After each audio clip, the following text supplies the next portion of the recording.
important thing is I'm a Canadian. I was born here. I grew up here. I was raised by refugee parents, refugees from behind the Iron Curtain. I went to university here. I've run businesses here. I feel privileged. I really feel privileged to be a Canadian. And the things that went well for me, I feel is how it should go for future generations, for my children and everybody else. But I'm a little bit worried of a lot of the things that are going on right now. Just a little bit?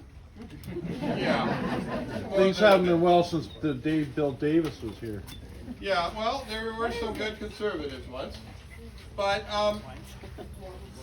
so my main topic that I'm always concerned with is freedom. Specifically, Those gotta go. Specifically freedom of speech. And I get very philosophical about it sometimes. Because if you can't speak, you can't form the webs of trust among citizens that create the structures that make a society effective, prosperous, and compassionate. What's happening now is the tired old parties and their followers tend to see government as some big 900-pound gorilla that you just have to harness to go beat up on the people you don't like and spread joy to the ones, I guess, that you do like. We're not like that. Government is sprawling. This has been happening slowly for decades, maybe since Confederation, but every year there's this utopian thinking that one more program, one more policy, one more check handout, more civil servants. We'll just add one more thing and that we're going to get there. We're going to finally reach heaven. But we never do. All we get is more deficits, more discord, and right now the government, I believe, governments have crossed a threshold. Now when I talk about government sprawl, which is my main thing, it's not just that there's more people and more money involved. They're working to get inside our brains. And people ask me, why are you calling it the People's Party? That's kind of weird and lefty and, but I say, no. The whole point is that we have to change the direction of communications. It has to come from us up. Ottawa must listen to us. They have no business telling us how to live. Why are they telling us to be more diverse, to talk about diversity, this and inclusivity? Canada is diverse. That's right. Canada is inclusive. We already are, so what are they complaining about? I believe Canadians are basically good people. I've never seen racism in 65 years that I've been here in this country. Never. Yeah. I heard more Nuki jokes than anybody else. Yes. And they take it with the best of them. Yeah, that's the Canadian N-word. John Miner back in the day in Bizarre. Okay, so there's some bad, I don't want to get technical on bills and stuff. We have Bill C-10, Bill C-36. Go read those damn things and be disgusted with your MP for not fighting that. You didn't even read it. Well, that's another problem. Now, I'll say one thing. If I'm elected to Parliament, I will make a few promises. And remember, an MP can only do so much. I will show up for every vote. I will read every word of every bill and look for weaselly crap, and I will raise it in committee.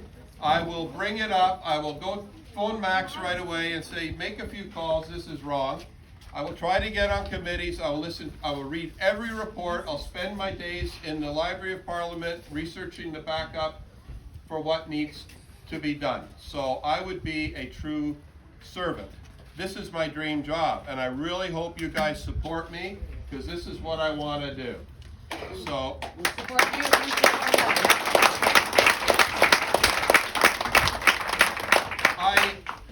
I spend a lot of time speaking with other candidates. In the last election, I became friends with all the other parties' candidates. I spent time speaking with them, and I would tell you, go phone them and ask what they think of Steve Makk. And well, I'm very proud to say I've collected on social media. When the trolls attack me, I engage them politely, and I have so many cases of, oh, Steve, he's not like the rest of them. He's not like the cartoon character. So that's what I'm trying to be, because if elected, I have to represent every single person in Simcoe North, and I need to understand all the political views. And this is something, and I would represent the views of the people here, even if I personally disagreed them. If there was a strong consensus that the people were for something, I might say when I stand up in Parliament and say, well, I personally don't agree, but the people of Simcoe North want this. I'm quite willing to do that. And that's something that's great about the People's Party of Canada, because, and Max will confirm this, we will not whip our candidates. Right. A candidate is representative of the people. Nobody has any business telling an MP what to do. Parliament must be a safe space for free speech. That's the whole reason that it's there. Now the other parties, Conservatives, Liberals, and NDP whip their candidates. The Greens don't. So the Greens, well, maybe now they do, the way they're behaving. They all support the UN. Well, they all do. I mean, we're different from all the others in many, many ways. And I'll let Max talk about that. And so this 900-pound gorilla of government, it's actually kind of a robot machine. It's made of people and it runs on money. And the problem is, when we're talking about compassion and helping the unfortunate, can a government actually be compassionate? No, it's not even human. The only thing that can be compassionate is a person looking another one in the eye, shaking their hand, giving them a hug, giving them a leg up. This is done one-to-one.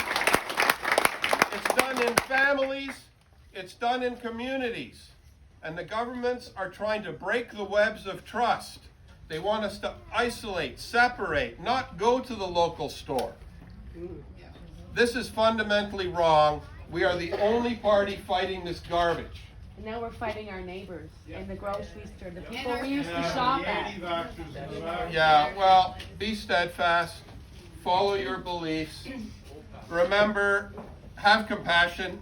These people no longer own their own brains. Aldous Huxley said, a famous speech in 1960, he was talking about hypnotism. Of all people around the world, maybe 20% are easily hypnotized. You just and they start acting like a chicken. And then most of the people, they just follow the herd. But there's 20% of people that you just can't hypnotize. And you know what? That's the people who are here. We look at what everyone sees, and we're wondering, why aren't they seeing what's wrong?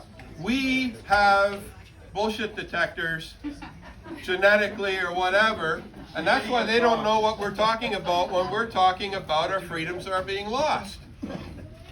So, the last thing I'd like to say is that freedom is like a muscle.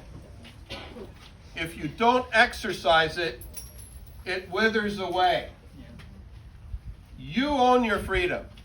It's not given to you by the government. It's not written on paper. It's yours. Use it. Don't wait. Don't ask permission. Don't check with the guy with a special hat. Don't even say, excuse me.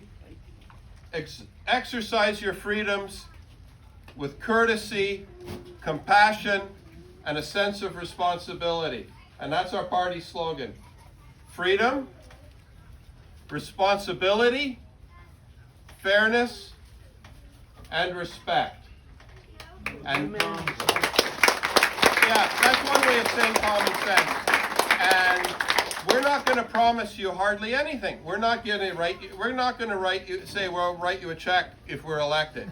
We're going to have a grown-up conversation with our fellow sovereign citizens and say, look, the kitty is dry. We can't be printing money and bankrupting our grandchildren. We're going to have a serious talk. And we're going to get serious about government. We're going to stick to the basics. We're going to get them right. And with glowing hearts, we can be free.